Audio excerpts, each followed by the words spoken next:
Michael Jackson के जीवन पर एक नज़र। शिकागो के एक उपनगरीय औद्योगिक इलाके ग्रे में रहने वाले कैथरीन और जोसेफ के घर 29 अगस्त 1958 को उनके 7वें बच्चे ने जब जन्म लिया तब किसी ने सोचा भी नहीं था कि एक दिन ये बच्चा सबका चहेता बनेगा और संगीत की दुनिया का बादशाह कहलाएगा। संगीत जैक्सन परिवार की रगों में दौड़ता था। माइकल के पिता जोसेफ पेशे से एक क्रेन ऑपरेटर थे मगर एक स्थानीय बैंड फाल्कन में गिटार बजाते थे। माइकल की मां कैथरीन को कंट्री म्यूजिक बहुत पसंद था और उन्होंने अपने बच्चों को गाना गाना सिखाया।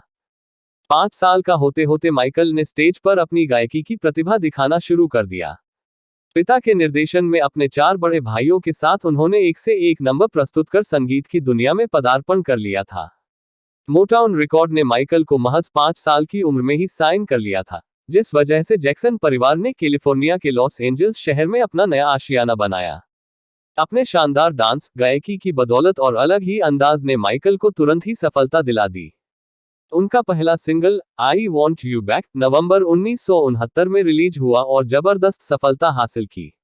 इसके बाद माइकल ने कभी पीछे मुड़कर नहीं देखा और 1970 में ABC the love you save व इट विल बी देयर नंबरों ने सफलता के नए आयाम रचे। सिर्फ 11 वर्षीय माइकल प्रमुख गायक बन चुका था और भविष्य के सुपरस्टार की झलक उसमें मिलने लगी थी। 1975 में जैक्सन मोटाउन छोड़कर एपिक रिकॉर्ड से जुड़ गए और अपने ग्रुप का नाम बदलकर जैक्सन्स कर दिया।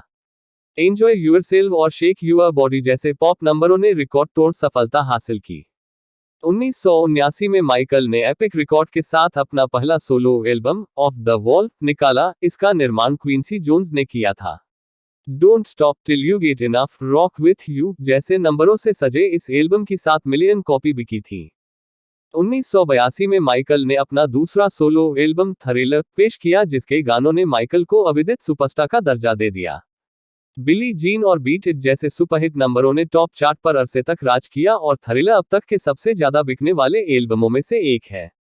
1984 में थ्रिलर को 11 में से 8 ग्रैमी अवार्ड मिले और इसे 20 प्लेटिनम सर्टिफाइड किया गया है।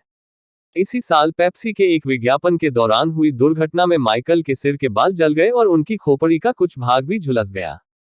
1987 तक माइकल को किंग ऑफ पॉप की उपाधि से नवाजा गया और उनके तीसरे एल्बम बैट को 4 बार प्लेटिनम सर्टिफिकेट मिला। इसमें माइकल के 5 सिंगल थे। Title track man in the mirror और डर्टी डायना जैसे नंबरों ने फिर से तहलका मचा दिया। 1990 में माइकल ने टेडी राइली के साथ अपना चौथा एल्बम डेंजरस निकाला। इस एल्बम की 20 मिलियन कॉपी बिकी। इसके 11 मिनट के म्यूजिक वीडियो ब्लैक और व्हाइट जब फॉक्स नेटवर्क पर दिखाया गया तो चैनल को सबसे ज्यादा नेल्सन रेटिंग मिली थी। फरवरी 1993 में ओपरा विनफ्री शो में माइकल ने अपनी त्वचा का रंग बदलने की वजह विल्टिगो को बताया। उन्होंने ये भी स्वीकार किया कि बचपन में वे अपने पिता से इतना डरते थे कि बीमार हो जाते थे। इसी साल नवंबर में माइकल को अपने सिर की सर्जरी के दौरान पेनकिलर्स की आदत और सिर की शल्यक्रिया के लिए अपने वर्ल्ड टूर को स्थगित करना पड़ा।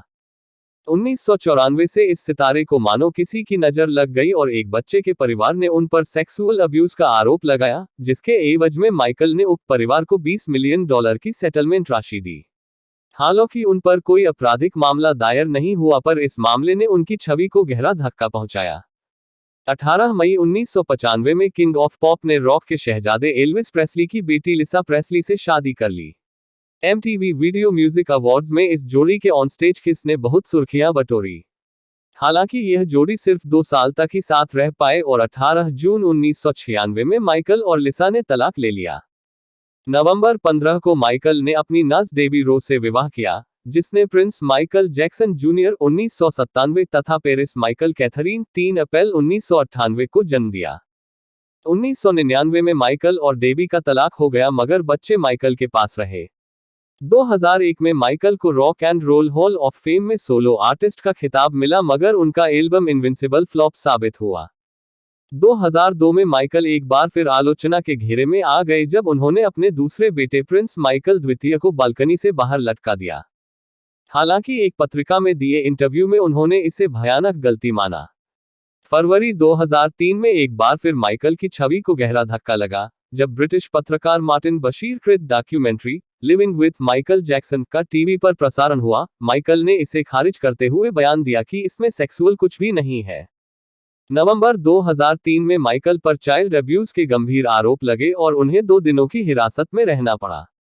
उन पर एक 12 वर्षीय बच्चे ने यौन शोषण का आरोप लगा और कैलिफोर्निया स्थित उनके रैंच नेवलैंड पर सांता बारबरा शेरिफ डिपार्टमेंट और डिस्ट्रिक्ट एटॉर्नी ऑफिस ने तलाशी ली। 13 जून 2005 को ज्यूरी ने माइकल को सभी 10 अभियोगों से बरी कर दिया।